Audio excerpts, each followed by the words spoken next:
The Architect of Defiance, Rodolphe Desdunes, and the Creole Struggle for Justice in New Orleans. Part 1. The Forging of an Activist, Identity and Upheaval in 19th Century New Orleans. The life and work of Rodolphe Lucien Desdunes cannot be understood apart from the unique and volatile social landscape of 19th century New Orleans. His activism was not a monolithic struggle for Black rights as conceived within the rigid Anglo-American racial binary.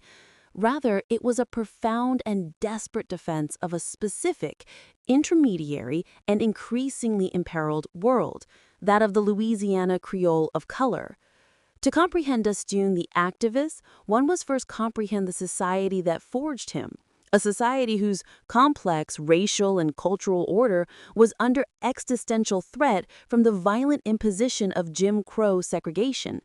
His resistance was, at its core, an act of cultural self-preservation, a fight to prevent the erasure of a people and their history. 1.1. The world of the gens de couleur libre. Unlike the starkly bifurcated racial structure that defined most of the American South, colonial and antebellum New Orleans was characterized by a tripartite social order, a legacy of its French and Spanish heritage. Society was stratified into three primary castes: whites, blancs, free people of color, gens de couleur libre, and the enslaved, esclaves. The term Creole, derived from the Latin creare, to create, originally denoted any person, regardless of ancestry, born in the New World colonies rather than in Europe or Africa. Over time, particularly after the Louisiana Purchase in 1803 and the subsequent influx of Anglo-Americans, the term evolved to signify a distinct cultural and linguistic identity rooted in the region's French and Spanish Catholic traditions. Within this Latin Catholic framework, the gens de couleur libre occupied a precarious but often privileged middle stratum. This class, frequently of mixed European and African ancestry, was legally distinct from the enslaved population and enjoyed rights and opportunities unheard of for non-whites in the Anglo-Protestant sphere. They could, and often did, own significant property, including real estate and, in some cases, slaves themselves. They established their own schools, received formal educations, with the wealthy sometimes studying in Paris, formed their own militias that served with distinction, and accumulated substantial wealth, creating a prosperous, educated, and highly cultured elite. Rodolphe Desdunes, born in New Orleans on November 15, 1849, was a direct product of this transnational, Caribbean-inflected world. His father, Pierre Fermi Desdunes, was of Haitian ancestry, and his mother, Henriette, was Cuban. His family was part of the city's community of free people of color, earning a living by growing tobacco and manufacturing cigars. His heritage is not merely a biographical footnote. It is the wellspring of his worldview. His father's status as a Haitian exile linked Desdunes to the potent legacy of the Haitian Revolution, the most successful slave revolt in history, and a powerful symbol of Black self-determination and resistance. This connection, combined with his upbringing in the relatively fluid social milieu of New Orleans, meant he experienced a world fundamentally different from the rigid racial caste system being imposed by Anglo-American influence. The end of Reconstruction in 1877 and the subsequent rise of Jim Crow legislation represented more than just escalating discrimination for Desdunes and his community. It was an existential assault on their entire identity. The Americanization of race relations sought to collapse the tripartite system into a strict binary, erasing the middle ground that the gens de couleur libre had occupied for generations. Desdunes' lifelong activism, therefore, must be understood as a form of profound cultural and social self-defense. He was fighting not only for civil rights, but for the survival of his world against a tide of violent ideological change. 1.2. Education and early political awakening. Desdunes' educational and political development was shaped by the educational institutions and political crucibles of the Reconstruction era. He pursued a legal education at Straight University, a historically black college established in New Orleans after the Civil War. Graduating with a Bachelor of Laws in 1882, he was part of a cohort of black and Creole leaders who would form the vanguard of the city's civil rights struggle. His key collaborator, Louis A. Martinet, was also an alumnus of Straight's Law School. Desdunes' commitment to the uplift of his community was further demonstrated through his work as an educator, teaching African American orphans at the Institut Catholique and the Couvent School. His political engagement began long before his most famous activism. In the 1870s, he was active in the Young Men's Progressive Association, a group dedicated to advocating for the rights of black people. Following the Compromise of 1877, which saw the withdrawal of the federal troops that had protected Reconstruction governments, white supremacist violence surged across the South. In 1878, Desdunes and the association publicly condemned the wave of lynchings that swept through Louisiana, naming the victims and decrying the state's failure to protect its citizens. A staunch member of the Republican Party, the political home for most black Americans at the time, Desdunes was deeply involved in its organization. He was elected secretary of the Republican State Central Committee in 1891 and was a frequent speaker at political rallies, denouncing the poll tax and other measures designed to disenfranchise black voters. Perhaps the most formative experience of his early life was his military service in the Battle of Liberty Place on September 14, 1874. Desdunes was a member of the integrated state militia and New Orleans police force that defended the elected Republican government of Governor William Pitt Kellogg against an insurrection by the Crescent City White League. This paramilitary organization, composed of some 5,000 ex-Confederate soldiers, sought to violently overthrow the government and install their defeated Democratic candidate. In the ensuing street battle, the state militia was overpowered and Desdunes was among the injured. This event was more than a line on a resume. It was a defining trauma. Desdunes was physically wounded while defending the very biracial, democratically elected government that guaranteed his community's political standing and civil rights. The White League's temporary victory was a brutal, visceral demonstration of the organized, military-style violence that white supremacists were willing to deploy to turn back the rights established for African Americans. This first-hand experience of armed insurrection against a multiracial democracy would have seared into his consciousness the fragility of legal and political gains. It underscored the reality that their opponents were not merely political adversaries, but were prepared to use overwhelming force to achieve their aims. This baptism by fire likely cemented Desdunes' radical politics and impressed upon him the absolute necessity for an equally organized, disciplined, and strategic form of resistance, a conviction that would later find its ultimate expression in the formation of the Comité des Citoyens. Part 2. The Pen as a Sword. Journalism and the Articulation of a Radical Vision. In the escalating conflict over civil rights in late 19th century New Orleans, the press emerged as a critical battleground. For Rodolphe Desdunes and his contemporaries, newspapers were not simply vehicles for disseminating information. They were the organizational and ideological hubs of the resistance movement. It was in the pages of journals like the Crusader that communal grievance was transformed into a coherent political philosophy, a shared sense of purpose, and the direct call to action. As a prolific journalist and editor, Desdunes wielded his pen as a weapon, articulating a radical vision of equality and dignity that would galvanize the Creole community and lay the intellectual groundwork for the legal challenge to segregation.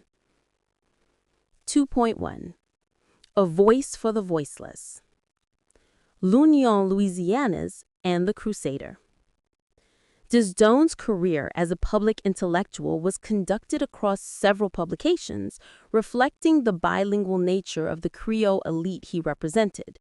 He wrote for L'Union Louisiana's, a weekly French-language paper for which he served as recording secretary and solicitor in 1887, alongside future allies like Homer Plessy, who was the paper's vice president. He also contributed to Louisianan. However, his most significant journalistic contributions were to the Crusader. Founded in 1889 by his close colleague, the lawyer and doctor Louis A. Martinet, the Crusader was a bilingual, French and English, newspaper explicitly created to serve as the vanguard of the anti-segregation movement. Its mission was to inform and rally Black and Creole community leaders to challenge the encroaching segregationist laws. Desdunes quickly became the editor or chief editorial contributor, and its offices became the meeting place for the activists who would form the Comité des Citoyens. The paper was, in effect, the megaphone for the committee's politics and ideas about public rights. Through this platform, Desdunes and Martinet articulated a philosophy of radical egalitarianism. They rejected the notion of a society stratified by race and instead advanced a radical vision of a colorblind America in which persons of all races would enjoy equal rights. Their editorials called for unwavering resistance to segregation and consistently urged the community to pursue legal action as the primary means of challenging the state's discriminatory laws. The Crusader was more than a newspaper. It was the intellectual engine of the movement, a space where the legal and moral arguments against Jim Crow were forged and disseminated. 2.2. A slap in the face. Deconstructing the Separate Car Act. The passage of Louisiana's Separate Car Act in 1890, which mandated racial segregation on railway cars, provoked Desdunes' most powerful and widely cited journalistic work. In an 1891 editorial in the Crusader, he captured the profound sense of outrage felt by the Creole community with searing clarity. Among the many schemes devised by Southern statesmen to divide the races, none is so audacious and insulting as the one which provides separate cars for Black and white people on the railways running through the state. It is like a slap in the face of every member of the Black race, whether he has the full measure or only 1/8 of that blood. The enduring power of this passage lies in its precise and evocative language. Desdunes frames the law not as a matter of public policy or a mere inconvenience, but as a deliberate and personal insult not just to a person, but to the entire people who are now being called Black, which some with opinions disagree with Black's history. The phrase slap in the face is visceral, transforming a legislative act into an act of physical assault on the honor and dignity of an entire people. For the Creole community, which for generations had prided itself on its education, economic success, property ownership, and distinct social standing, this public degradation was the core injury. The law was an attempt to strip them of their unique status and reduce them to a singular, debased racial category. Furthermore, his specific reference to the person with only 1/8 of that blood was a direct and pointed critique of the absurdity of the American one-drop rule. It was an argument made from the perspective of a society that had long recognized complex racial gradations and a fluid understanding of identity. By highlighting this specific fraction, Desdunes exposed the arbitrary and unscientific nature of the racial classifications being imposed upon them. His journalism, therefore, was not merely political reportage. It was a journalism of dignity. He articulated the psychological and social violence inherent in segregation, arguing that the law's primary purpose was to inflict humiliation and perpetuate the stigma of color. This powerful articulation of injury, as an assault on honor, identity, and personhood, was a crucial ideological contribution. It galvanized his community by giving voice to their deepest sense of violation and provided the moral impetus for the meticulously planned legal war that was to come. Part 3. The Comité des Citoyens and the calculated challenge to Jim Crow. The legal battle that culminated in the Supreme Court case of Plessy versus Ferguson was no spontaneous act of protest. It was a meticulously engineered, multi-stage campaign of civil disobedience and constitutional litigation, conceived and executed by a sophisticated and determined organization. At the heart of this effort was the Comité des Citoyens, and at the heart of the Comité was the strategic leadership of Rodolphe Desdunes. He was a central architect of the plan, from its inception to the recruitment of its first participants, demonstrating a clear-eyed and methodical approach to challenging the foundations of the emerging Jim Crow state. 3.1. The founding of the Comité des Citoyens. The passage of the Separate Car Act of 1890 served as the catalyst for organized resistance. In 1891, a group of 18 prominent Creole men of color met in New Orleans to form an organization with the express purpose of challenging the law's constitutionality. This group became the Comité des Citoyens. Rodolphe Desdunes was a co-founder and a primary strategist, alongside his close collaborator, Louis A. Martent. The Comité was a coalition of the Creole elite, a veritable who's who of the community's most accomplished members. It was composed of successful businessmen, professionals, former soldiers, and other leaders who were well educated, many, like Desdunes and Martent, with legal training from Straight University, and possessed the financial resources necessary to fund a protracted and expensive legal battle. Their stated goal was to create a dignified organization that would mount a legal test case to dismantle segregation before it could become entrenched. The leadership structure reflected a clear division of labor and a wealth of experience. Desdunes served as the group's chief ideological voice and strategist. Martent, a lawyer and the publisher of the Crusader, handled the practical legal organization and served as the primary correspondent with their chosen attorney, Albien W. Torgay. The effort was critically financed by Aristide Marie, a wealthy businessman and philanthropist whose contributions were indispensable. Lending the group significant political experience and gravitas was its vice president, César Carpentier-Antoine, a distinguished veteran of the Union Army and the former lieutenant governor of Louisiana during Reconstruction. This collective of talent, wealth, and experience made the Comité a formidable force, uniquely positioned to wage a sophisticated war in the nation's courtrooms. 3.2. The First Gambit. The case of Daniel Desdunes. The Comité's legal strategy was deliberate and incremental, beginning with a carefully planned initial test case designed to probe the law's vulnerabilities. For this first act of civil disobedience, Rodolphe Desdunes enlisted his own eldest son, Daniel, a well-known musician.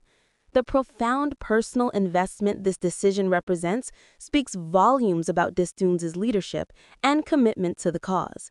On February 24, 1892, Daniel Desdunes purchased a ticket and boarded a designated whites-only car on a train operated by the Louisville and National Railroad. The crucial detail of this plan was the train's destination, Mobile, Alabama. The journey was an interstate one. Daniel was arrested as planned at a stop in New Orleans, allowing the Comité to initiate its legal challenge. The case came before Judge Howard Ferguson of the local criminal district court. The outcome was a tactical defeat, but a strategic victory. Judge Ferguson ruled that the Louisiana Separate Car Act was unconstitutional, as applied to Daniel Desdunes' journey, because it attempted to regulate interstate commerce, a power reserved exclusively for the U.S. Congress under the Constitution. The case was dismissed, and Daniel was acquitted.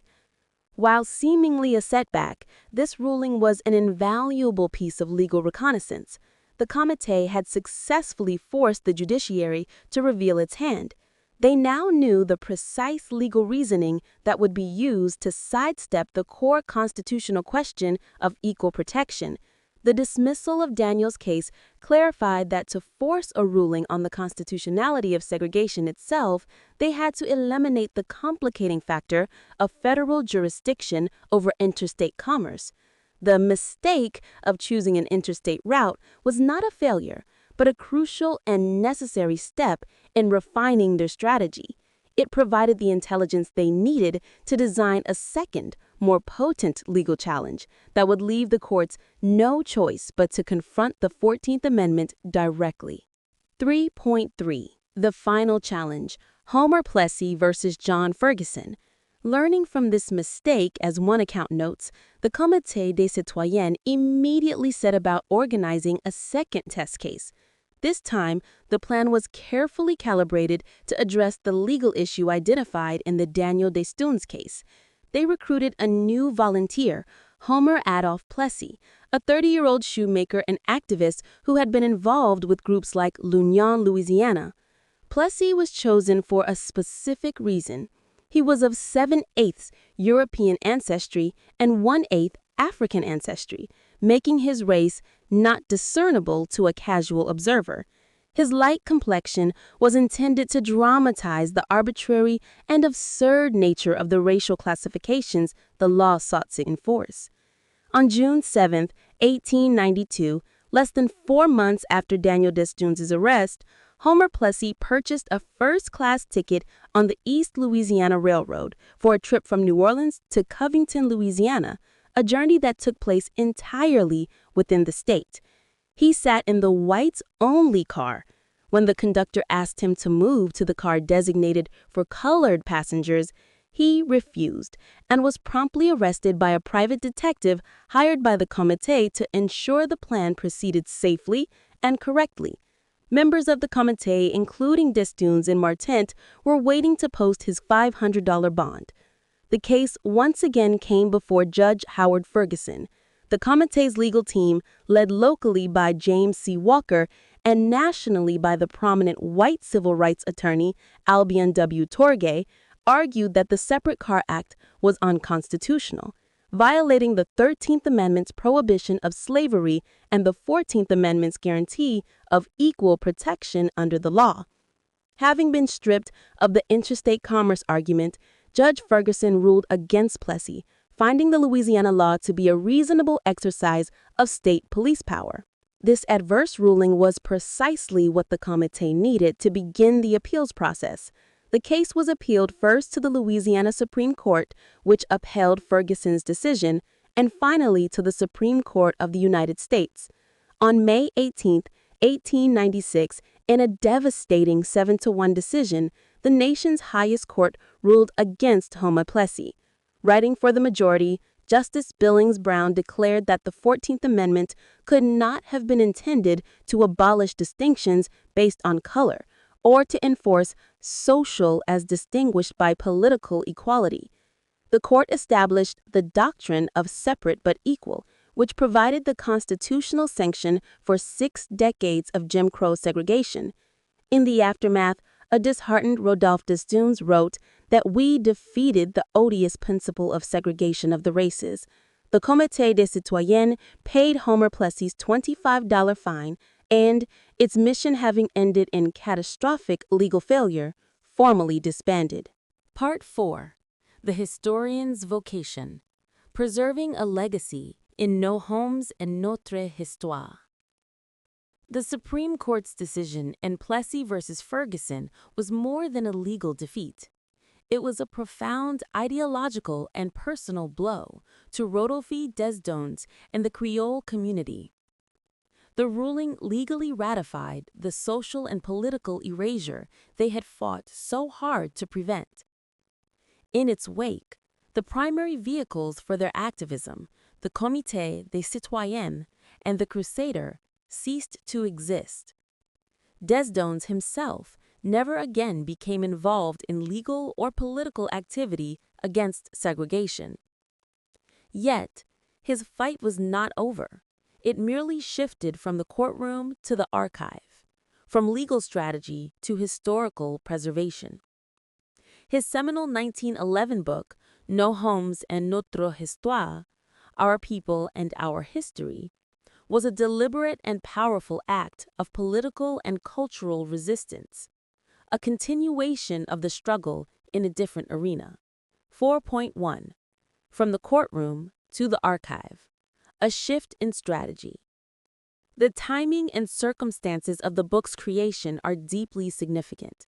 15 years after the Plessy decision, with the system of Jim Crow firmly entrenched, Desdunes undertook the monumental task of chronicling the history and achievements of his people. He did so under immense personal hardship.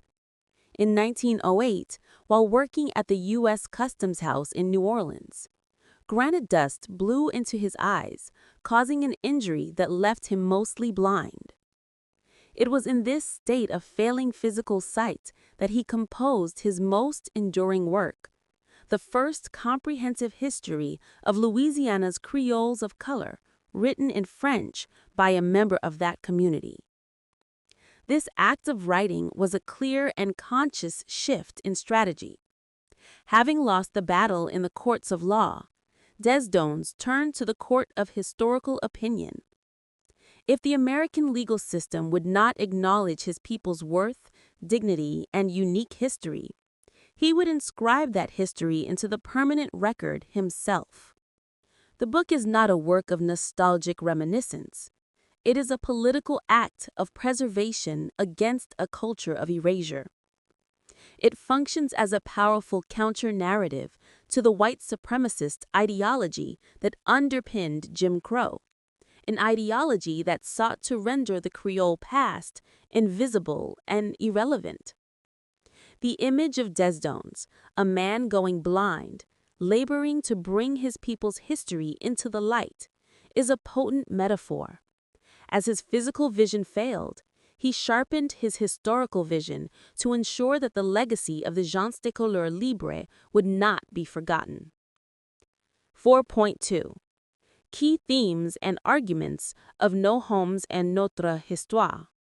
The book's full title, Nos Hommes et Notre Histoire, notice biographiques accompanies de réflexions and des souvenirs personnels, hommage à la population créole, in souvenir des grands hombres as elle a produit, and des bonnes choses as elle a accomplit, clearly states its purpose.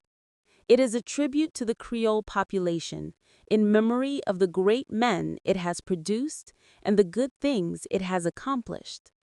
The work is a collection of biographical sketches of approximately 50 prominent Creoles, celebrating their contributions to the arts, literature, music, journalism, military service, and philanthropy. Beneath this commemorative surface, the book is suffused with the powerful critique of American injustice. Desdunes begins his historical account with the story of the free men of color who fought valiantly under Andrew Jackson in the Battle of New Orleans during the War of 1812. He details their patriotism and courage, only to then chronicle the profound betrayal they suffered afterwards, when their service was rewarded with pompous but empty praise, instead of equal rights. This narrative of service and subsequent betrayal serves as a framing device for the entire book, an allegory for the Creole experience in America and a condemnation of the nation's hypocrisy. A significant portion of the book is dedicated to cultural preservation, particularly the literary life of the Creole community.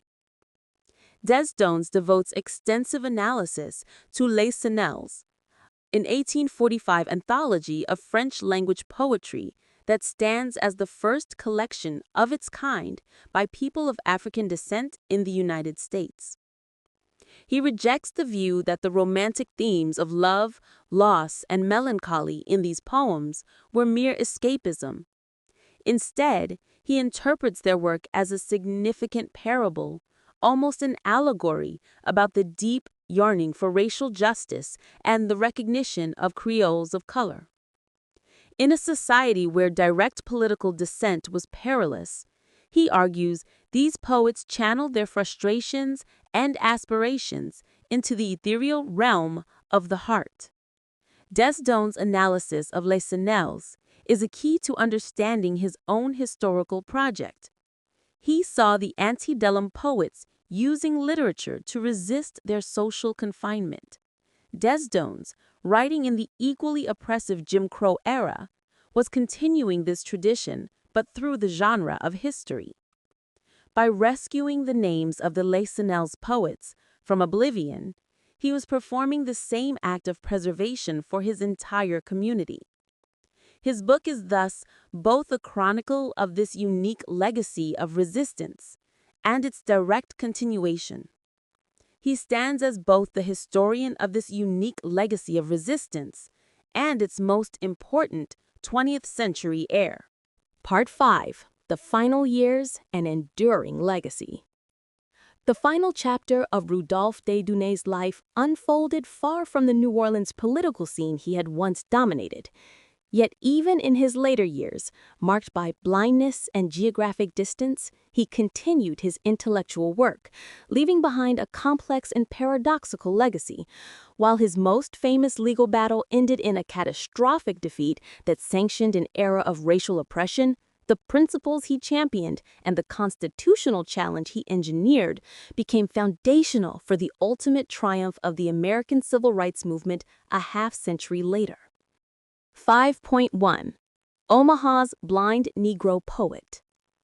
Around 1909, after his career at the U.S. Customs House was cut short by the accident that cost him his sight, Desdunes moved to Omaha, Nebraska to live with his son, Daniel. The move reunited him with the first volunteer in the fight against the Separate Car Act. Daniel had since become a highly successful and influential musician and bandleader, so much so that he was known as the father of Negro musicians of Omaha. Despite his blindness and advanced age, Desdunes did not retreat from intellectual life. He continued to write prolifically, particularly poetry, earning the moniker Omaha's Blind Negro Poet from a local newspaper. His later poems published in the Omaha World Herald demonstrated his continued engagement with the core themes of his life's work: race, patriotism, and the pursuit of justice. He wrote in praise of Black soldiers serving in World War I and composed other civic tributes, always connecting the contributions of his people to their rightful claim to full citizenship. Rodolphe Lucien Desdunes died from cancer of the larynx on August 14, 1928, at his son's home in Omaha. In a final return to the city he fought for, his remains were brought back to New Orleans for burial in the historic St. Louis Cemetery. 5.2. The Legacy of a Crushing Defeat. To assess the legacy of Rodolphe Desdunes is to confront a profound paradox.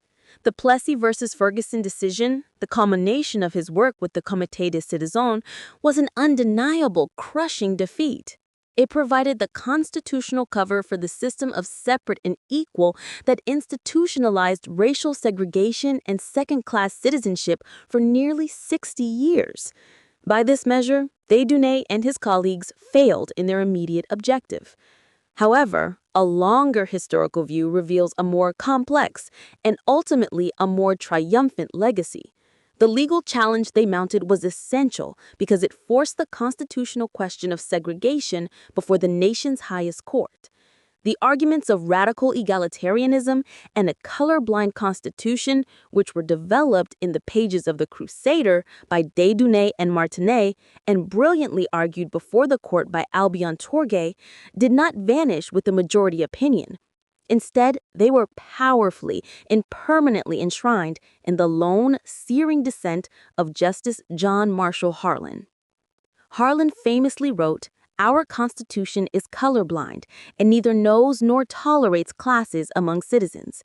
The thin disguise of equal accommodations for passengers in railroad coaches will not mislead anyone, nor atone for the wrong this day done."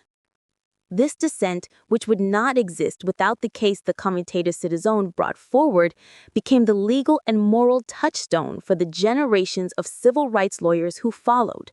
It was a beacon of constitutional principle that endured through the darkest decades of Jim Crow.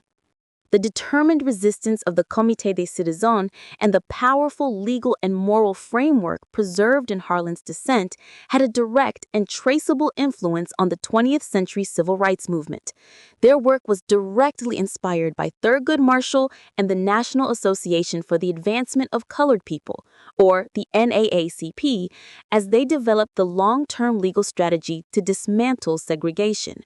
The arguments first articulated by Desdunes and his colleagues in the 1890s became the intellectual foundation for the NAACP's successful effort to have Plessy overturned in the landmark Brown v. Board of Education decision of 1954. Rodolphe Desdunes' ultimate legacy is that of an architect of a necessary failure. He orchestrated a legal strategy that resulted in one of the most infamous and damaging Supreme Court decisions in American history.